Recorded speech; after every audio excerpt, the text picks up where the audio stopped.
Question: Can you guess what the number one issue Americans say is most important for them going into the midterm elections?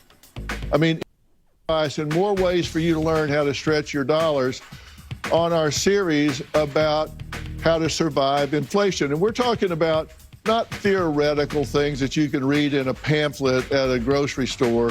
We're talking about no kidding ways to have more money to spend and get more for the dollars that you do spend. Take a look. Being from Arizona, we have the highest rate of inflation right now, so I've personally seen like prices skyrocket. Shopping, like entertainment, anything just a college kid wants to do is like pretty unaffordable right now. I am living paycheck to paycheck now because things are very high in price. Because of that, I have to pick up more hours. 2 drinks cost $15. That's 1 hour of my time, so that's how I'm thinking now. Can't take a lot of vacations. I've been trying really hard to get my gas whenever I can at Costco because I feel like it's like the cheapest. I used to go to Trader Joe's to get my chicken, and now I'm going to Target. Movie nights, instead of once a week, once a month. I actually do not buy any makeup anymore. I used to buy like a lot of clothing stuff, and I'm reusing things over and over again. Couldn't afford the car anymore, so I had to turn to the scooter. That's inflation. You gotta have 2 jobs or a really good side hustle. That's the only way you're gonna survive in this climate. We just moved into a new place. It's a 2-bedroom, and like, it's crazy expensive now. My net worth in total is $200-something. We're not doing well right now. Dr. Phil, please help. Please help my friend. Well, Addison and Sam Jarman met at business school, got married while in debt, and started looking for creative ways to make money. Now, they had success, bought several properties, and then everyone started asking for financial advice when inflation hit. So now they share it with their 7.5 million TikTok followers. Take a look. Life is becoming way less affordable than it was in the past. It's my goal to help everyone get their finances in order, build a savings, and learn to invest so you're not losing your money to inflation. Rent in America is becoming completely unaffordable. Good news is home supply is up and prices are dropping, so your time to buy a house is coming. The recession is your chance to become a multimillionaire. You know the cliche phrase, buy low, sell high. Of course. Well, this is your chance to buy low. Historically, the stock market always goes up again. Now that the Federal Reserve is tightening monetary policy, cash is king. 56% of Americans are unable to cover an unexpected $1,000 bill. If you want to be wealthy, you need a side hustle, a small business, a rental property, something. Whoa, stop. Don't pay off your house early. Okay, why? Instead, invest that money. If you start investing just $1,000 per year right now, you can have over $1 million by the time you retire. Wow. What's the best time during the day to book a flight? 3 p.m. Eastern time. Okay, what's the cheapest month to travel? That's easy. January. I share all the ways to make and save money, so make sure you're following along. Welcome. So this has really gotten to be a passion of yours, right?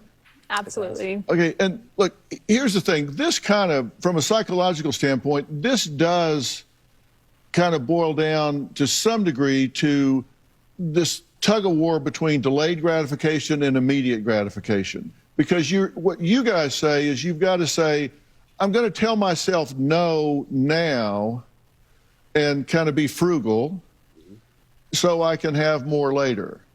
And it does involve some sacrifice, right? Yeah. Absolutely. So what are the sacrifices you guys have made that paid off the most for you? When we got married, one of the mottos that we lived by was sacrifice now for the benefits later. And we learned in college that once you start eating steak, it's hard to go back to ramen. So we graduated and we said, we're going to live like college students, even though we're now making decent money. And we took all that money, all that extra money, instead of eating the steak, kept eating the ramen and invested all in real estate. And slowly over time, we started building up this real estate portfolio, put it all back into the company. We didn't buy fancy cars. We had the money to buy the fancy cars, but we just said, let's just keep investing in real estate because we know that one day this is going to benefit us. Okay. And you say that you got side hustles, which is, I guess, a term that has really come into vogue a lot more lately with people having to supplement their income, right? And you did it to stretch dollars and pay off loans. You wanted to get as little of that drain so you could spend that money investing rather than paying off something that you had incurred earlier, right? Right. And people have debt. That's not necessarily a bad thing, right? There's such thing as good debt. Good. And what's the difference between good debt and bad debt? Good debt usually pays you, and you use that money, like I'll use real estate as an example. You know, you can leverage to buy real estate, and then you take that money and pay it off over time, but it's okay to not pay off all of your real estate. And actually, inflation can sometimes help people that have good debt. Okay, so good debt is money you've borrowed and you put that money to work, so it's paying you. Yes. Bad debt is not paying you anything. It's draining you. You're paying money out, but that money's not working for you. It's spent, it's gone, and you're just carrying the debt load. Correct. Yeah. All right. So you say if you can't buy two, if you can't afford to buy two of like a luxury item, for example, don't buy it at all. What do you mean? Yeah, so you want to make sure you have savings before you buy these discretionary items that you don't really need. So, for example, if you want to buy a designer bag, don't buy it unless you can actually afford two of them. Okay, that's hard, and it doesn't work for everything. But for an item that you don't actually need, that's a great rule to live by. Okay, so if you don't really have discretionary income enough that you could buy two of something, then you don't really have discretionary income. Right. You say that you found hacks to help discount reward programs, things like that. So what I want our viewers to hear is things people can do right now, no kidding, that will give them money they didn't have last week that they can have after listening to the two of you talk in their day-to-day lives. That's what I want you to think about. And we're going to take a break. We come back. Addison and Sam say there are secrets of the rich. They're going to explain what some of these hacks are and how the rich get their money to work for them. So get your pen, get your pad, get your iPad out, because they're getting ready to give you some tips to actually save money and stretch the dollars that you are spending. We'll be right back.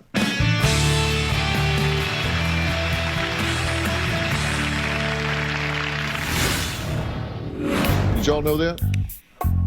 See there, you learned something. Yeah. Wednesday, Sharon Tink. How far will families go for social media likes? Dirty diaper.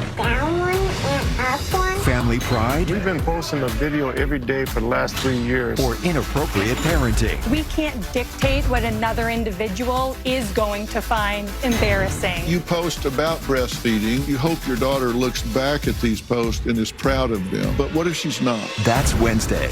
Then on Thursday. He grabs you and throws you into that wall. Surveillance shows the man stomp on her head. You may lose your vision. Is that true?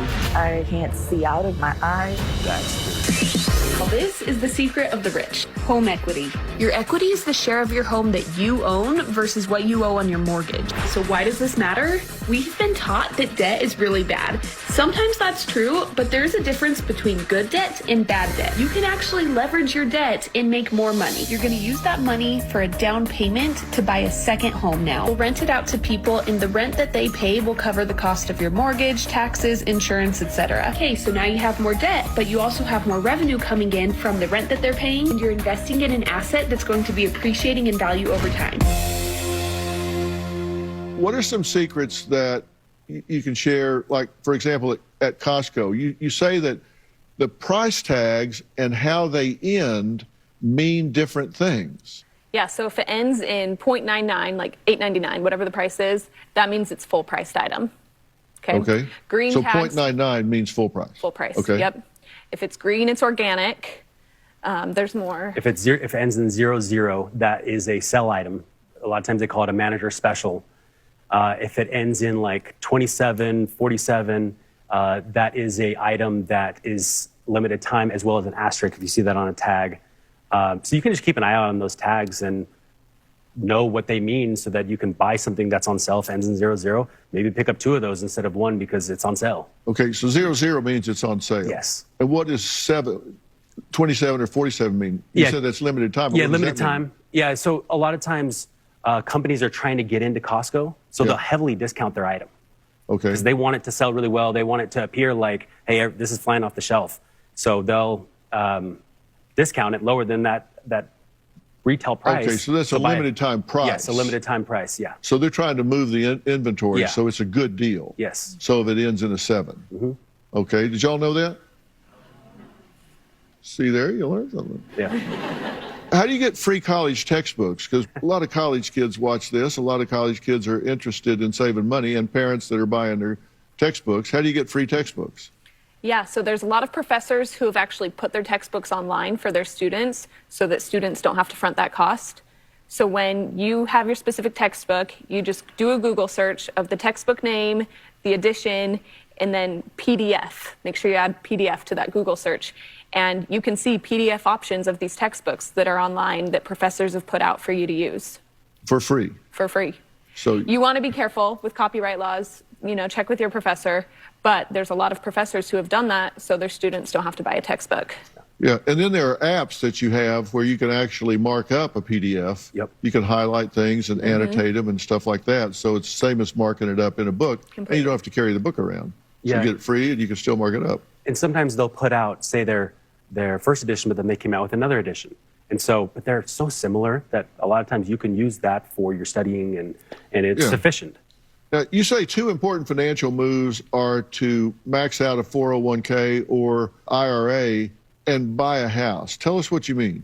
Yeah, so first I'll touch on the IRA. Our favorite is a Roth IRA. Right. So the way that works is you put in taxed money, but then that money can grow tax-free. And there's 2 things that are certain in life, death and taxes. So we know that taxes are going to be around forever and maybe even go up. So the max amount you can put in is $6,000. There are income limits.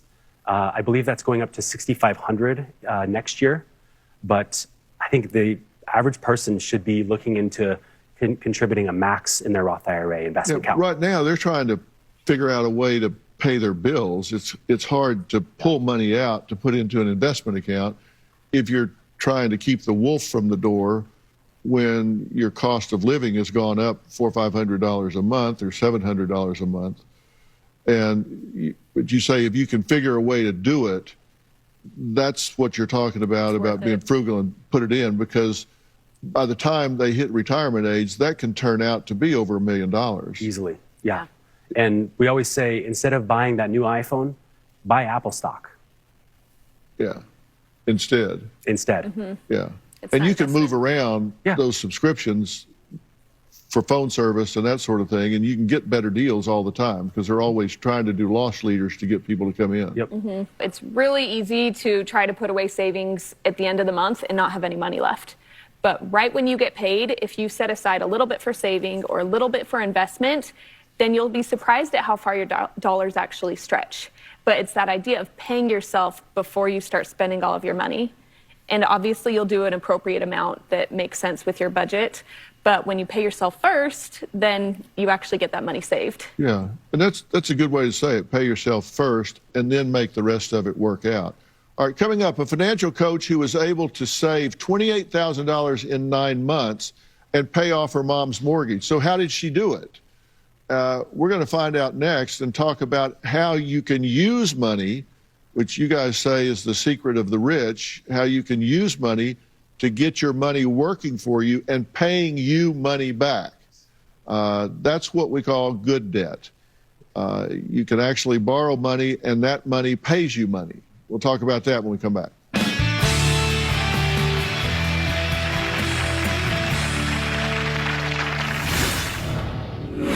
You take surveys sometimes, right?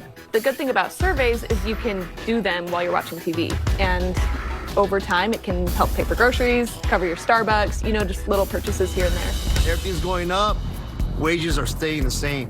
I have a little beater car, a little gas saver, and I drive that around instead of driving my truck just to save a few dollars here and there. Something's got to give. Well, I'm talking with Addison and Sam about how to stretch your dollar. Now, they became millionaires at 25. And right now, just real simply, real estate prices are going down, rent's going up. So if you've got equity in your home, you can pull that out while real estate prices are going down. You might be able to make a purchase of a second home. You might make a good buy, then rent it for a high price, and it more than covers what you're paying in terms of mortgage, insurance, and taxes. So you can make money by borrowing money. That's what you're talking about, right? Exactly. Kim Lau is a financial coach who says even though inflation is sky high, you don't have to choose between saving money and enjoying your life. So Kim, what do you mean? Yeah, so I think a lot of people are struggling between being responsible or having fun in their life. But I think you can choose to have both. What I suggest is having a savings goal every month and be able to hit that savings goal. And the rest of the money you can use to spend on whatever you want. So as long as you are being consistent in saving every month, as long as you're being consistent in being responsible, then you can enjoy your life a little bit too. It's different between setting something positive that you're moving towards as opposed to something negative that you can't do. And you're trying to keep this in a positive light, right? Exactly. So one problem I found myself having is whenever I look at my bank statements, I get a little stressed out because it's all the money that's flowing away from my bank account. And so what I like to focus on is increasing my savings, increasing my investments and my net worth. And also I have what's called a sinking fund. It's where you set aside money every month for a specific purpose. So I have a sinking fund for travel, for having fun. So I call it like a fun money fund. And that way I can also spend money on myself while being responsible too. Yeah. And do you like to travel? Is that Yes. what you do with some of that? Yes. Is there a good time to travel? January is usually some of the best You get times, better deals in especially January? like Hawaii. If you're planning to go to Hawaii, January is usually the cheapest for hotels and flights. Yeah. And Kim, you just helped your single immigrant mother to have some financial freedom. What did you do? Yeah, so my mom had lost her job in the beginning of the pandemic, and one of my biggest goals was always to support her financially. So I decided to pay off the rest of her remaining mortgage of $28,000.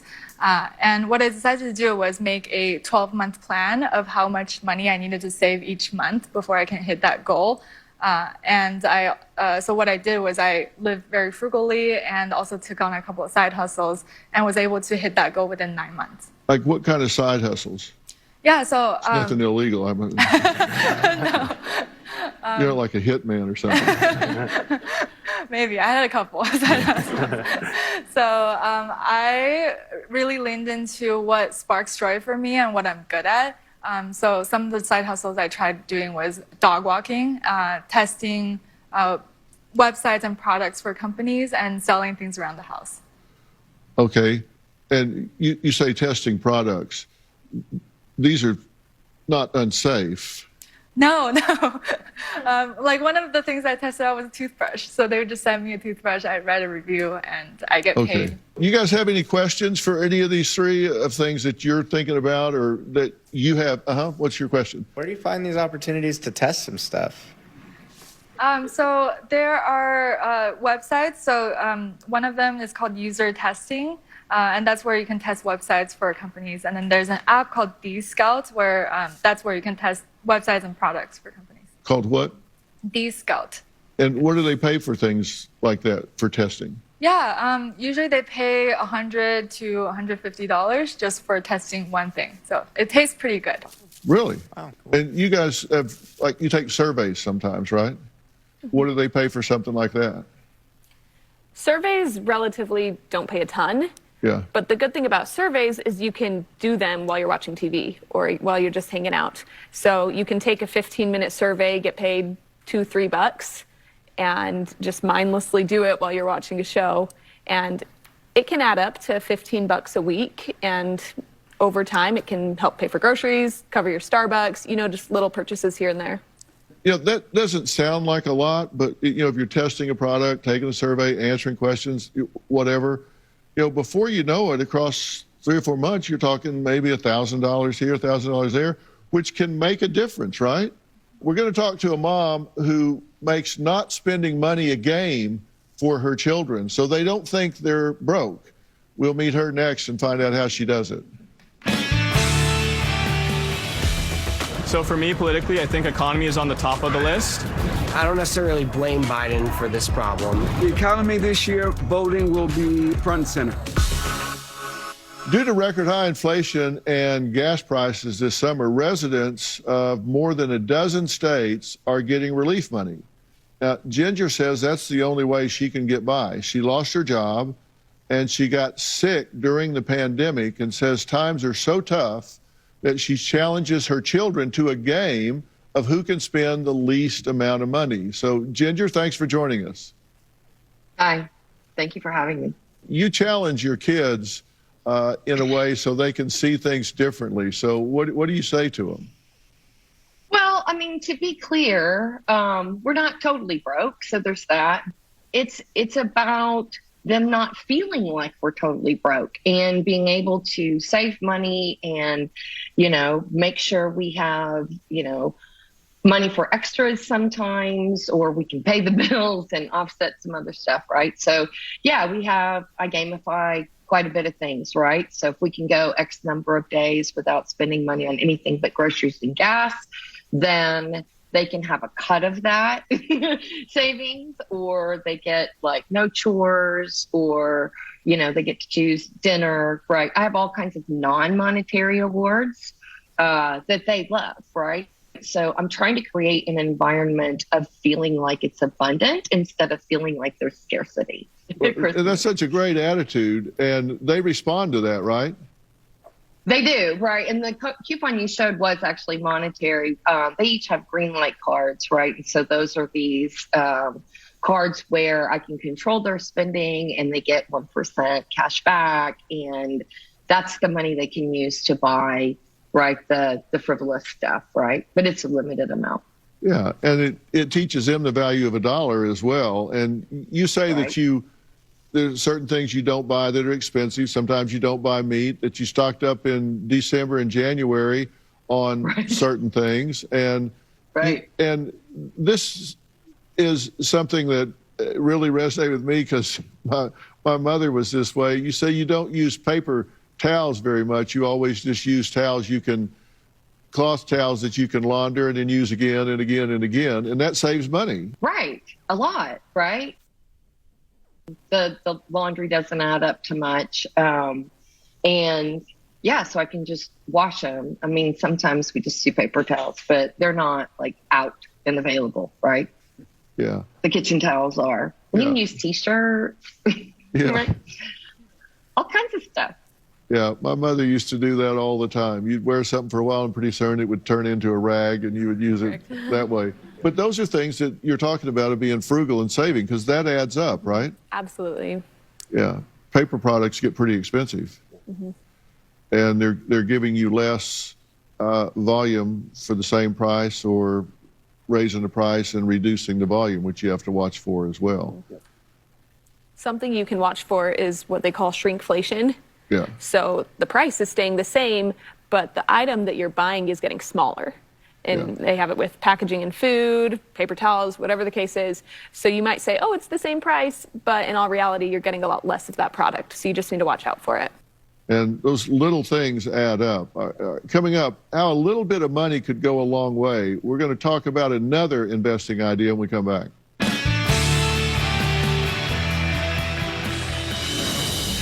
The idea of buying a house right now is more than problematic for someone like me, like a millennial. It's just not possible right now. It's not the same as when my parents, were coming up in like the 80s or 90s. Everything needs to change. Bob Wheeler is a CPA here in LA and says most people set unrealistic money goals. Bob, what do you mean by that? Thanks for being here. A lot of people, most of us, spend more than we make. So we're not looking at things realistically. If I'm making $1,000 a week, but I'm netting $800, most of us are spending $1,000 instead of the $800 that we actually receive, and we're putting the rest on credit cards. And so for me, if we start to actually set goals that are doable and that are measurable, we can actually start to have tangible results. And even, like, as I was listening to everybody talking about $2 here and $3 here, as you hear that, the question to ask yourself is, do I discount that? It's $2. Is it $5? Or am I saying, oh, that's a little bit more towards my goal? And I think a lot of times we get caught up in ego and presentation. How do I look to everybody instead of what's going to serve me? From a psychological standpoint, what you're saying makes all the sense in the world because it's your attitude of approach to things and how you talk to yourself about it. Because I always say there's what you want, there's what you need, and then there's what you can afford. You have to look at what you can afford, and it starts making a big difference if you accumulate a few bucks here, a few bucks there, because it's like the rest of this year is going to go by whether anybody here is doing something about their financial goals or not. And small changes add up to big results across time. However insignificant it may sound, it may not sound like big finance, but across time, little changes add up to big results. As Addison was saying and Sam was saying, don't buy a new iPhone, buy Apple stock. So my mindset is, oh, I got $500 extra. I'm not thinking, what can I go buy? I'm thinking, what can I go invest in? And shifting from that, like, I gotta have, to, hey, let me put some stuff away so later on I get to play even bigger. Why do you recommend penny stocks? Well, penny stocks are a great way to, if you want to get into investing, it's a great way to spend $100, $500, and be able to buy something that in the long term potentially has a great upside. And so a lot of these stocks that you can get for 5 cents or $5 may turn into a $20, $30 stock. Your money's going to go a lot further, and especially in inflationary times, you can buy these little stocks. Like I just bought this 5-cent stock. It's projected to go to 28 bucks in 7 years. But even if it gets to $5, $500 gets me $50,000. It's a pretty good return on the money. And if I lose the $500, I'm out $500. It's, you know, it's the not so upside is risky. huge, and the downside is endurable. That's right. You can deal with that. But the upside is huge, and that lets everybody get into the game. That's right. And again, I'm looking at it long term. I think the biggest mistake in investing or real estate or anything is, I'm going to get rich quick. It's all going to happen tomorrow.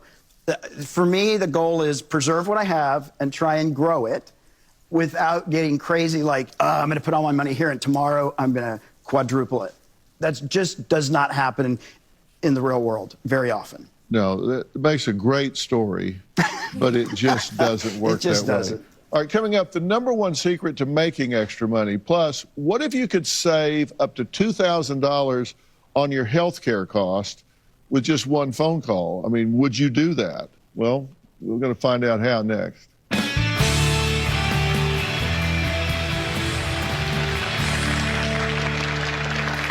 A question for you. Would you like to learn how you could save up to $2,000 a year on healthcare costs with just one phone call? Well, you're about to find out how, because joining us today is Andromeda DeBerry, a licensed insurance agent and spokesperson for MedicareAdvantage.com. And it's good to have you back. Yes, thank you. Thank you for having me. I'm sure anyone watching who has Medicare would love to know how one phone call could save them money. So who do they call and how does it work? You're the expert here. Sure. Well, they just call our licensed insurance agents who can help them enroll in a Medicare Advantage plan that could save them nearly $2,000 a year compared to people with only Medicare Parts A and B. Well, saving money is always great, of course, especially these days. But tell us about these plans and what the benefits are. Sure. Many people are familiar with Original Medicare, but may not have heard of Medicare Advantage. Medicare Advantage plans are often called Medicare Part C, and they offer coverage that Original Medicare just doesn't. So what's the phone number my viewers can call for a plan with these extra benefits and saving up to $2,000 a year? Well, they should call the number on the screen, and a licensed insurance agent can help them figure out if they qualify for a plan, what their health care goals are, and they will discuss plan options and benefits. So what if they want a plan with a specific coverage like say, dental or a vision plan, for example? Well, whatever is important to them is what we will focus on. Medicare Advantage plans may include benefits like dental care and dentures, vision care and eyeglasses, hearing care and hearing aids, as well as prescription drug coverage. There are some plans that may provide an allowance that can help pay for dental, vision, and hearing services. Certain plans may include benefits for qualifying members, like an allowance to help pay for things like your rent, your mortgage, internet, healthy groceries, or utilities. But the important thing to remember here is that they won't get any of these benefits automatically. So to learn more about a plan with these benefits, call the number on the screen. Okay, so what will the insurance agents ask when they call? They will ask about their budget, any additional benefits they want, and their unique lifestyle needs. Our agents work hard to make sure that they feel comfortable with the plan that they're signing up for. Finally, they will double check to make sure that their doctors and prescriptions are covered under the plan. Okay, so once they've chosen a plan, what will they need to enroll? Well, during the call, our insurance agents will walk them through the enrollment process step by step. So they should have their Medicare card ready and a pen and paper to jot down any notes. Right now is the Medicare annual enrollment period, and it is the perfect time to enroll in a plan. But don't wait, because the enrollment period ends on December 7th. Okay, so what if they have questions? Well, they just call 800-692-0796. It's an exclusive helpline that we've set up just for your viewers, and they can ask for a free, no obligation Medicare benefits review. Even if you've called in the past, it is a good idea to call today to see what's available during the Medicare annual enrollment period. We've helped over 16 million people already. So let us help you today. Okay, wow. That's amazing. Yes. Okay, so you've heard her. The time is now to call that exclusive helpline at 800-692-0796 and get your free Medicare benefits review. Now, jot this number down. Once again, it's 800-692-0796. Andromeda, thank you again for joining me today. Coming up, do not go anywhere, because we're about to reveal a very smart investment, and it's not what you may think. You might even have some in your house. Stay tuned.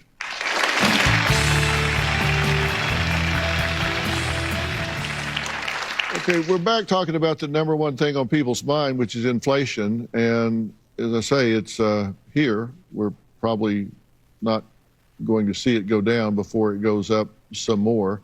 And I think everybody agrees that this is going to take months and months and months to see it start to trend down. You all agree with that? Yes.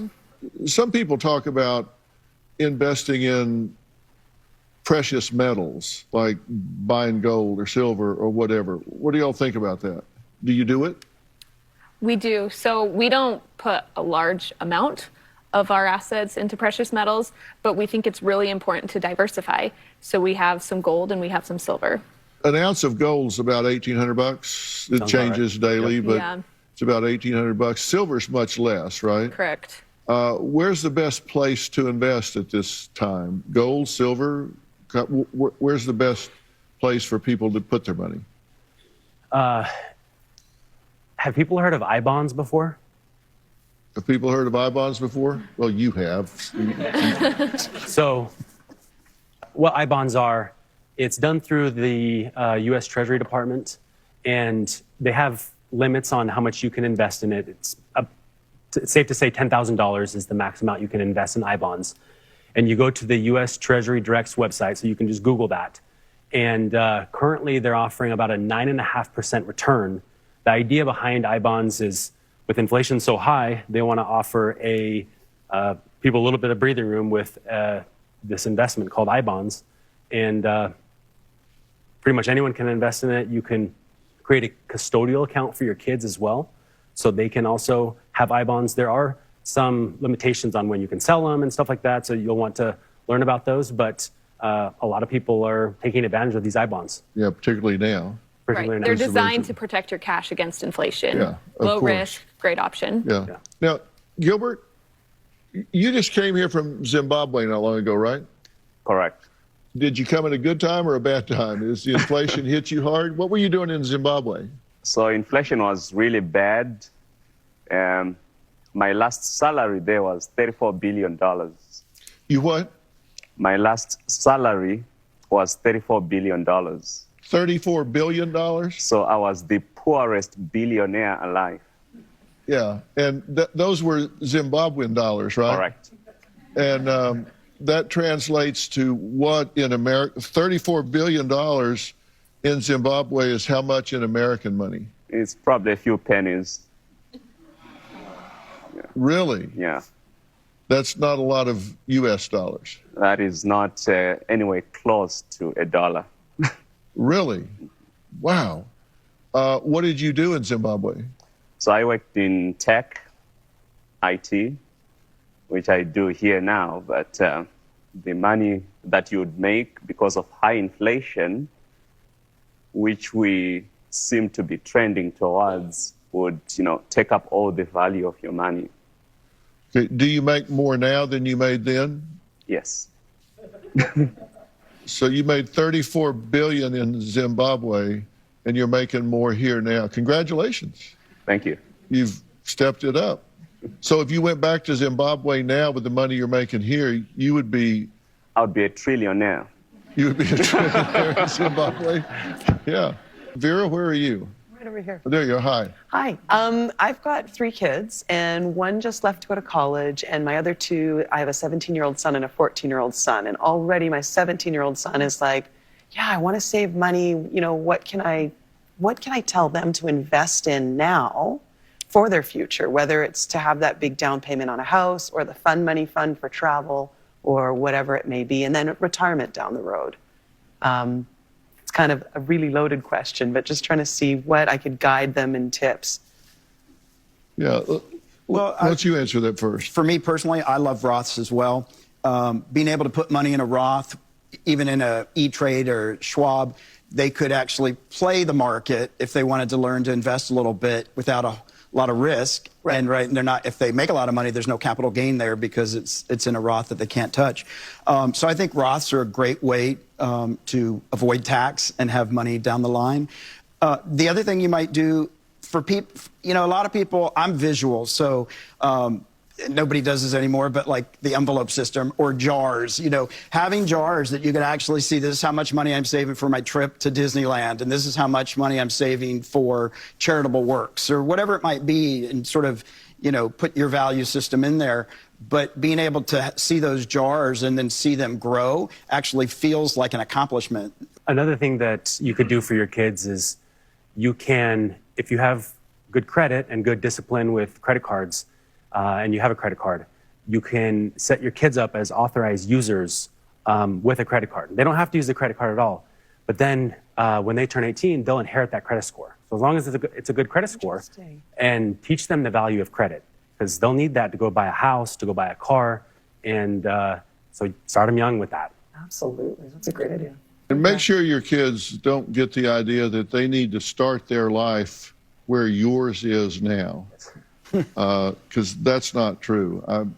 My first car was $165 and it had no reverse. So you had to always park on an incline. And Robin had a '63 Comet. Yes. And I think it had been painted with a brush. Yes. Bright turquoise. I'm pretty sure it was bright turquoise. $50 You could see it coming. Trust me, you could see it coming. No one would ever hit it because you could see it coming. I want to thank all of my guests today. For more information about today's episode, or if you'd like to share your story online, go to drphil.com. And if you want to add your voice to the conversation, if you have ideas, if you have hacks that you have learned that you want to share with people that want to save money, do so. Let us know. You can find me on Twitter, Instagram, Facebook. And if you're in the Los Angeles area or you plan to be, we'd love to have you join us here on stage in the studio audience. Just go to drphil.com and click on Be Part of the Audience for all the details. Don't forget to follow and subscribe to my podcast, Fill in the Blanks. I'm speaking with Michael Schellenberger, author of San Francisco, Why Progressives Ruin Cities. He says he believes that America's approach to drug abuse, crime, and homelessness, well, he just says it's insane. He said we've gotten way too soft. Be sure to check out I've Got a Secret with Robin McGraw and find out the secret to finding your squad with digital creator and TikTok's older sister at Tinks. Learn how to find and foster an online community. You can find them both on Apple Podcasts or wherever you listen to podcasts. Stay safe. We'll see you next time.